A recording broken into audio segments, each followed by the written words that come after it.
Bom, iniciando novamente essas nossas conversas permanentes com o Marco Lisboa sobre os seus artigos de domingo na Folha de São Paulo. E, Marcos, trago seu último artigo, que saiu essa semana. O título dele é Quem Semeia Vento, Colhe Tempestade. Nesse artigo, Marco, você, de certa forma, tem um tom um pouco crítico, né, em relação ao nosso presidente, né? E, por um lado, você fala da dificuldade dele de entender os problemas econômicos. Quer dizer, na verdade, ele não precisa entender, mas ele tem que ter a mínima capacidade de coordenação das ações de governo e ouvir as pessoas, que possam ajudá-lo nesse contexto. E um outro ponto do seu artigo, que você também dá ênfase, é que nesse momento talvez o atributo mais importante do presidente ou do próprio governo é a necessidade de negociar conflitos, né? Talvez o que esteja atrapalhando mais, né, essa nossa retomada, ou a solução, não digo nem retomada, mas a solução dos problemas emergenciais que estamos enfrentando por conta da pandemia, é a negociação de conflitos, principalmente entre a União e os governadores. Como é que você, o que é que você quis dizer exatamente, né, nessas suas palavras? Olha, em primeiro lugar, Flávio, obrigado por estar aqui de novo. Em primeiro lugar, essa grave crise, ela requer uma sofisticada capacidade de gestão, né? Conhecimento técnico dos problemas, dos dilemas que existem, o que a medicina tem a dizer sobre a doença, como, é, é, como administrar a nossa vida social durante esta fase, né, como administrar o distanciamento social, como preservar atividades essenciais, como lidar com conflitos, por exemplo, famílias ou empresas em dificuldades e os seus fornecedores, né? Não são soluções fáceis. Então, por exemplo, uma empresa deixa de pagar ao seu fornecedor que prestou o serviço, o fornecedor que está trabalhando, está produzindo, está entregando, pode ficar inviabilizado, né? Por isso que medidas atabalhoadas, apressadas, que olham apenas um pedaço do problema, podem, ainda que bem intencionadas, acabar por agravar a crise. Isso não tem ocorrido por parte do governo federal. O governo federal não tem conseguido dar diretrizes claras de como enfrentar os temas da saúde, muito menos os da economia, né? Então são discursos contraditórios, Antônio fala uma coisa, João fala outra, né? As medidas vão sendo feitas de maneira desencontradas, né? E o resultado primeiro é uma imensa incerteza para a sociedade. Afinal de contas, o que eu acredito? Esse remédio funciona, não funciona? O que eu devo fazer, né? E você acaba caindo num conflito muito superficial, né? Ou a economia ou a saúde. Como assim? Nós estamos conseguindo ir mal nas duas frentes. Nós estamos indo mal na saúde, nós estamos indo mal na economia, né? Nós estamos perdendo em ambas as frentes. O Brasil é um dos países que está lidando pior com essa crise, como a gente tem visto e como está aparecendo nos diversos indicadores. Então, primeiro, está faltando essa capacidade de compreensão dos problemas, né? Análise técnica dos problemas, análise técnica dos dilemas e a gestão na política de mediar esses conflitos. Só que o governo, ao invés de construir as soluções, arbitrar conflitos e apontar caminhos, ele fica o tempo todo gerando conflito, né?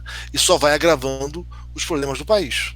Ô Marcos, mas o que está na raiz disso? Porque nós temos amigos nossos que estão no governo. Mansueto é o exemplo de uma pessoa extremamente competente, está lá no Tesouro, Valderi, tem toda uma equipe que nós conhecemos no Ministério da Economia, o próprio Paulo Guedes. Assim, qual é a dificuldade que se encontra exatamente de facilitar essa negociação dos conflitos ou ter soluções mais técnicas para os problemas? Onde é que está a raiz de toda essa questão?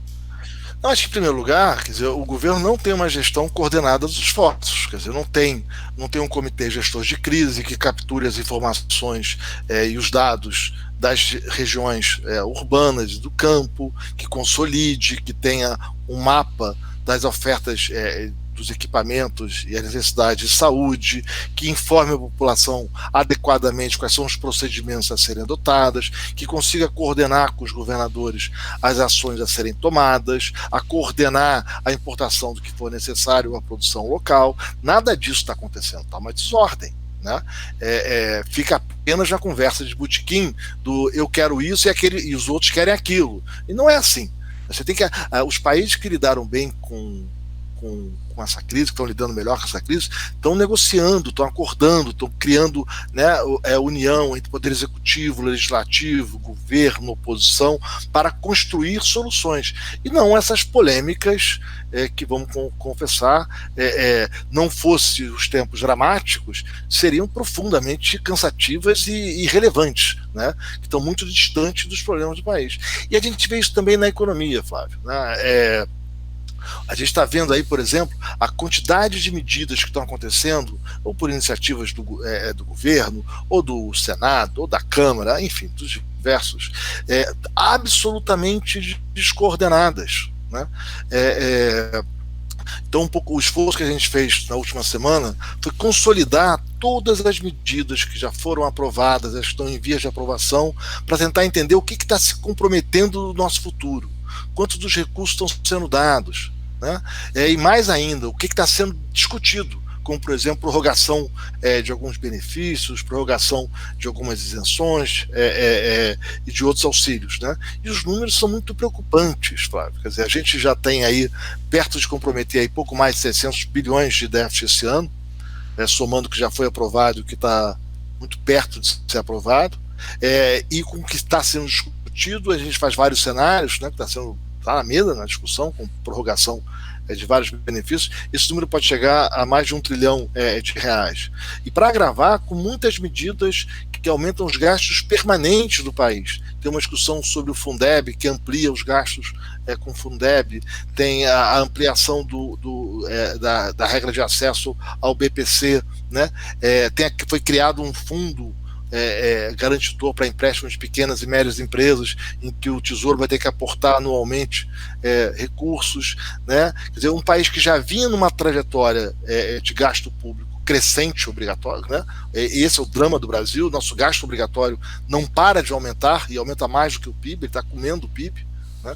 Nos últimos anos fizemos pequenos ajustes aí, segurando despesas discricionárias. Né? Teve a reforma da Previdência, mas ela apenas reduz a velocidade do crescimento do gasto.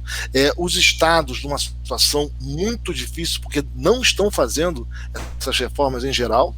Né? Poucos estados estão começando a enfrentar esse problema. Né? Então, os gastos com folha de pagamento, os aumentos automáticos de reajuste por promoção, por mérito, com as regras das diversas carreiras, né? Já vários estados já não conseguiam pagar suas folhas de pagamento. Isso não tem nada a ver com esta crise, é um problema de anos que os estados se recusaram, muitos estados se recusaram a enfrentar de maneira mais clara, para garantir que a sustentabilidade das suas contas. Né? E na medida em que esses problemas não sejam enfrentados, né, se não tiver uma clareza de que nós vamos ter que, primeiro, que o dinheiro a ser gasto agora tem que ser gasto de forma eficiente, né, com muito cuidado, onde realmente necessita. Né, e vou dar exemplo já de que isso não está acontecendo. E, por outro lado, que nós vamos ter que ter também políticas de contenção dos gastos nos próximos anos para compensar. Né? Nós podemos entrar numa trajetória insustentável da dívida pública. E não adianta contar fantasias, né, de que basta o país crescer mais que essa conta vai ser paga. As simulações são muito preocupantes. Né? Se nós não conseguimos controlar o gasto real, público real, né, o país pode crescer 3%, 4% ao longo de mais de uma década. A taxa de juros da dívida, não a Selic, a taxa de juros da dívida pode cair a 2%, e os cenários são muito preocupantes de uma dívida que não vai parar de crescer. Eu falei em dar exemplos, por exemplo, está começando a ter liminares e pedidos de não pagar, de servidor público não pagar consignado. Mas como assim não pagar consignado? O servidor público tem renda garantida, por que ele não vai pagar o que ele deve? Como é que é isso? Né? Então esse é um nível de descontrole que o processo assumiu. Né? Se cada um que deixa de pagar as suas obrigações, ainda mais no caso do servidor público, que tem a sua renda preservada, isso gera problemas na cadeia. Isso gera prejuízo para os demais. Isso pode levar ao interrompimento de serviços para terceiros, né? Empresas podem se comprometer porque não estão recebendo dos seus clientes. Então, o processo está muito descoordenado, né? A falta de liderança está sendo grave nessa crise, e o país está saindo muito menor do que os seus pares dessa tragédia. Você então, vamos dizer assim, coloca como um dos grandes pontos do problema é a falta de liderança, né? Quer dizer, num momento desse de grande dificuldade, de crise, a liderança ela joga um papel fundamental de coordenar, né, essas expectativas ou coordenar as ações. Mas além de você alegar o problema de falta de coordenação, você fala também das mensagens dúbias, que é pior ainda do que falta de coordenação, né? Você acha então que o governo federal tem dado sinais dúbios? Mas é o tempo todo, né? Isso tem sido o tempo todo. Primeiro, é impressionante o despreparo que nós assistimos em vários discursos, né, sobre o tamanho do problema e as soluções, né? Quer dizer, ficar nesse confronto de que ou abre a economia ou fecha a economia, né? O problema é muito mais sutil. Países conseguiram fazer o distanciamento social e não interromper a produção de muitas atividades, né? Os países conseguiram conciliar, né? Para isso é preciso, né, liderança não é só a bravata, não é só a frase feita, não é só subir em cima de caminhão. É ação, né, Marcos? Não, liderança é ter informação, ouvir os técnicos, montar grupos de trabalho, coordenar as ações, entender as sutilezas. Muitas vezes uma medida pode ser bem intencionada, ela pode ter, por outro lado, ela pode ter efeitos colaterais desastrosos, né? O Brasil gosta um pouco dessa conversa meio superficial, e as pessoas soltam números a roldão, muito distantes da realidade, e acham que é fácil tratar os temas, né? Há um descuido imenso em entender a real natureza do problema. Vamos combinar, Flávio, o Brasil não é um país pobre à toa, né? A gente faz muito esforço para ser um país pobre há muito tempo. Nós temos crescido muito menos que os nossos pares, que os países emergentes, há décadas, né? Por adotar políticas equivocadas, desembasadas, né, e voluntariosas, né? Então o discurso de palanque nosso é um discurso, enfim, é uma tradição da América Latina, da parte atrasada da América Latina, né? O problema é que aqui a gente insiste no erro. Ô Marcos, o discurso de palanque que você comenta talvez possa estar simbolizado na ida do presidente da República, que saiu do Palácio Planalto caminhando, foi bater no Supremo com 40% do PIB do Brasil, supostamente alguns empresários, para de alguma forma sensibilizar o Supremo a relaxar as regras em que os estados teriam autonomia para decidir suas políticas. E isso é um discurso de palanque também, né? Eu acho que mostra o despreparo que nós temos hoje, né, no governo. Mostra o total despreparo. E não se trata, então vamos agora então abrir e pronto, acabou o problema. Não é assim. A questão é como é que você executa. Essa falta de conhecimento da execução, da gestão, da administração é muito surpreendente. Imaginar que são 7 frases, 2 decisões que resolvem os problemas do país é mostrar que realmente não se entende nada do que está acontecendo, né? É muito surpreendente, né? É como imaginar que uma declaração de palanque resolve uma cirurgia de intestino, né? Tem que ter muito cuidado, né? Nesse momento, e gestão de novo. Países conseguiram controlar a doença, fazer o distanciamento social e preservar grande parte da economia. Nós não estamos conseguindo fazer as duas coisas. Como é que você acha que nós teríamos condições, né, de, além de preservar as pessoas ao máximo possível da doença, mas ter condições também de voltar à atividade econômica? Quer dizer, esse dilema está posto, parece que o presidente agora se coloca também numa posição antagônica dos governadores, que vai enfrentar os governadores, que é uma guerra que tem que abrir a economia de qualquer jeito. Esse falso dilema, como é que você acha que isso poderia ser superado? Olha, está muito difícil, Flávio, porque a gente está refém dessas controvérsias absolutamente desembasadas, né? Criou-se uma polêmica muito superficial, né? E o país está pagando o preço das suas fracas lideranças, né? Estão pagando o preço das escolhas feitas, né? E o pior é que essa falta está levando a liminares, né, que estão quebrando, né, de maneira muito preocupante a credibilidade das instituições, que podem agravar a economia. De novo, consignado de servidor público não ser pago, né?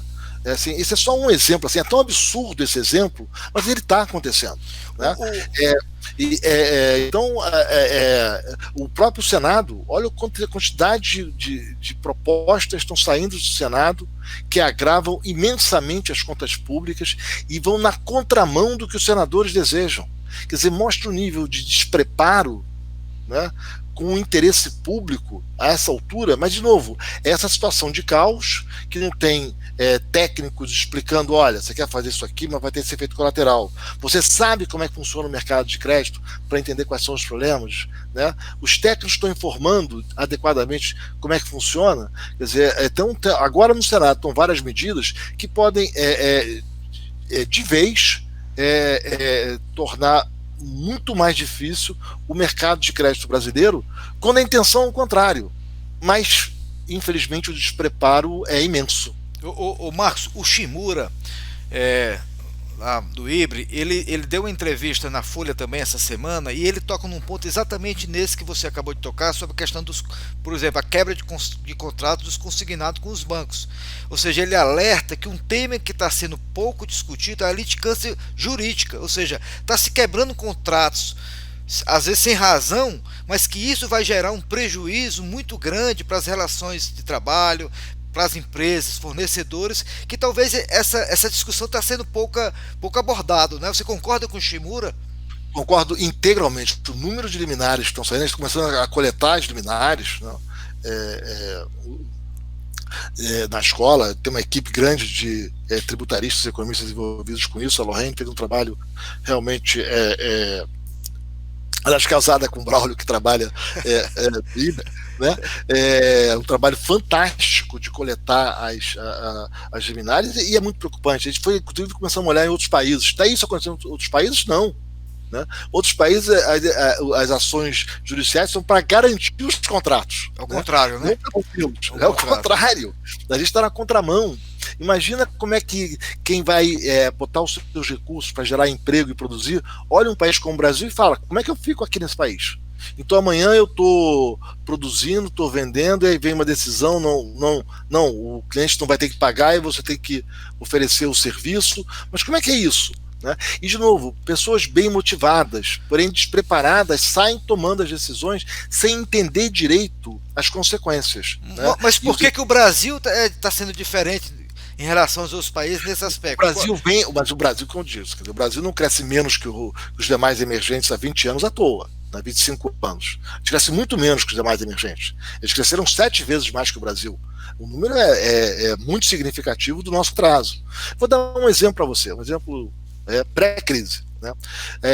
Até 2009, o Brasil tinha um mercado de leasing, né, que movimentava aí 110 bilhões de reais, né, num dado ano. 110 bilhões de reais que financiava carro, enfim, com juros relativamente baratos para o mercado brasileiro. Funcionava direito, né? Crédito, as famílias podiam comprar, os juros não eram assim, se não pagasse, perdia o bem. No Brasil é mais difícil, é mais custoso, mas enfim, o mercado funcionava. Aí começou primeiro, tanto a Receita Federal quanto as receitas municipais, a tentar mecanismos de aumentar a arrecadação. Não, veja bem, não é bem assim, tem que pagar o leasing onde o carro foi vendido, aí faz lei para isso, aí começa a cobrar, aí tem a judicialização, aí tem depósito judicial, aí as prefeituras fazem lei para sacar o dinheiro do depósito judicial, aí depois perdem, aí não tem dinheiro para pagar de volta, né? Aí no fim acaba se fazendo uma lei para cobrar imposto sobre o leasing lá, enfim. No meio do caminho, consumidores inadimplentes falam, olha, eu estou inadimplente, eu não estou pagando leasing, mas eu já paguei mais da metade do valor do carro. Então o carro é mais meu do que da empresa de leasing. Né? Então, seu juiz, por favor, né? O carro tem que ficar comigo. Eu não estou pagando, eu já paguei 60%, o carro é mais meu. E o judiciário concedeu isso. Bom, qual é o resultado, o resumo desse pequeno exemplo da tragédia brasileira. Este mercado tinha 110 bilhões de reais, financiava muitas famílias a juros mais baixos. Esse mercado caiu de 110 bilhões de reais para 10 bilhões de reais. Ele desapareceu, ele colapsou. E só financia hoje clientes com muito baixo risco, clientes, né, muito da ponta. A grande maioria perdeu acesso. Você acabou com o mercado, com essas decisões da Atabalhoada. O fisco municipal não arrecada mais quase nada disso. O fisco federal também perdeu a fonte. Você matou. Tragédia, né? É uma tragédia. Isso aconteceu. Isso, de novo, é um exemplo de vários dessas decisões atabalhoadas que a gente vai fazendo, sem entender direito o que está fazendo, né? Num oportunismo. A prefeitura não consegue pagar as contas, ela precisa. Alguém tem alguma ideia de que possa arrecadar mais? Não, vamos cobrar do leasing ali, a concessionária foi vendido, então vamos fazer isso. Vamos lá, alguém vende fala assim, tem uma lei que a gente pode fazer, olha, tem uma oportunidade aqui. A gente já viu isso várias vezes, Flávio. Foi assim com os depósitos judiciais. Como é que se autorizou a sacar depósito judicial para pagar conta? Né? Como é que é isso? Né? Os créditos tributários que não são devolvidos para as empresas, né? Os estrangeiros não entendem isso. Eles não entendem essas mudanças de regra, eles não entendem as normas tributárias ficarem mudando o tempo todo, a interpretação do passado, né? Não entendem essas liminares, não entendem. Né? Como é que é? Tem um crédito tributário que é um direito meu que eu não consigo receber? Pois é, assim é Brasil. Né? E o que está acontecendo é essa saída imensa dos investimentos do país, de estrangeiros e também de brasileiros. Né? Há uma desistência da produção com o Brasil, e não só da produção, a gente já viu vários bancos estrangeiros que tinham operações aqui no Brasil ir embora do Brasil já há algum tempo. Ô Marcos, para a gente ir já encerrando nessa nossa conversa, uma amiga inscrita no nosso canal, a Michelle Nasser, ela pede para, se possível, você elaborar sobre essas medidas provisórias recentes, inclusive a questão do orçamento também. Como é que você está vendo, né? Faz parte de todo esse contexto que você acabou de listar, né? Essa improvisação, que isso prejudica muito, né? O governo, né? Quer dizer, você já esteve no governo, eu estou no governo do Ceará, e a gente, a despeito de ser acadêmico, a gestão importa muito, né, Marcos? O dia a dia da gestão é algo que às vezes as pessoas não têm a dimensão quanto é importante, né? Não, primeiro, gestão é fundamental. Né? Conhecer a máquina, conhecer os problemas. Não é só saber aquele modelinho abstrato de máquina. Exato. Tem que conhecer os números, tem que saber os detalhes, tem que saber as leis, tem que saber os efeitos colaterais, tem que saber estimar impacto e tem que fazer o diálogo, a gestão, né? Acompanhar com os técnicos, conversar com os técnicos do legislativo, enfim. É um trabalho exaustivo isso. Né?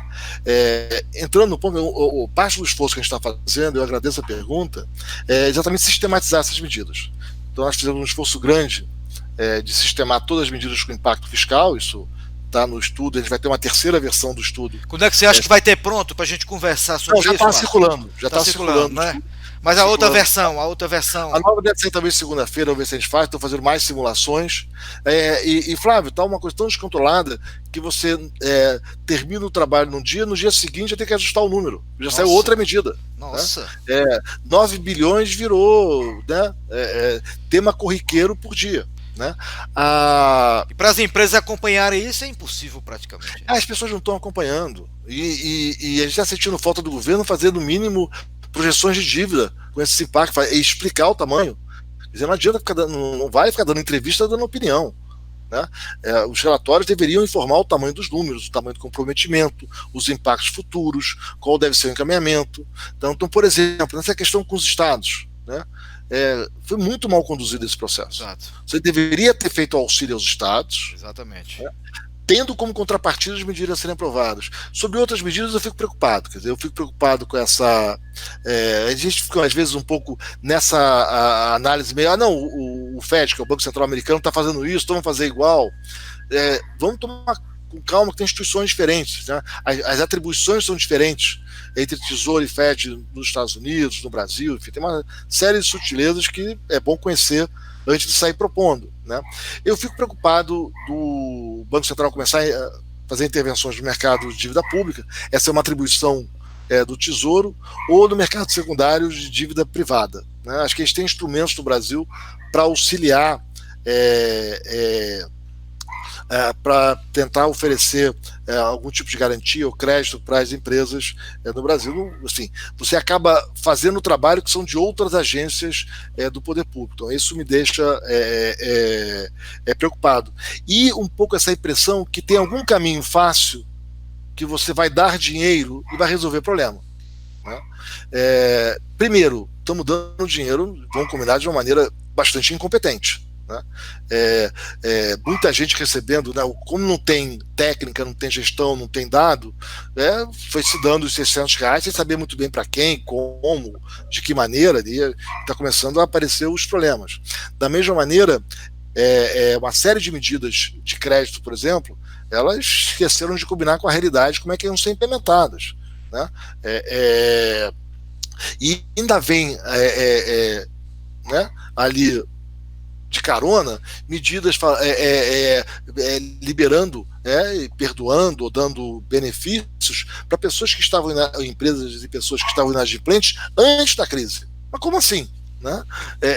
Então virou um descontrole absoluto. Né? E de novo, as pessoas podem achar que não, agora na hora da crise não tem que pensar nessas coisas, depois a gente vê.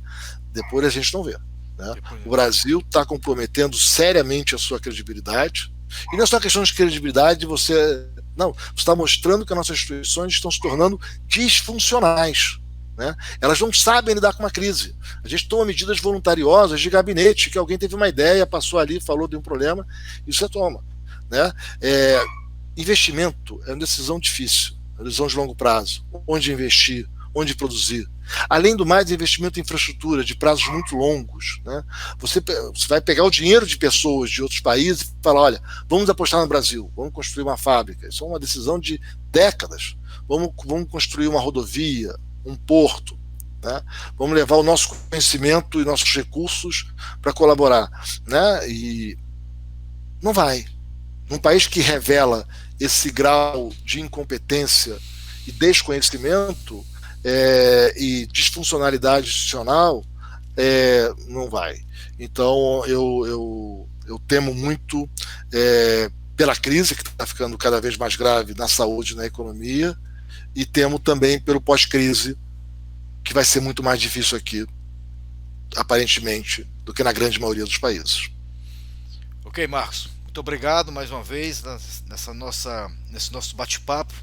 E no próxima semana nós voltamos conversando novamente sobre o que você vai escrever lá na Folha. Tá aguardando já o que vem por aí já no próximo domingo. Tá bom? Um abraço.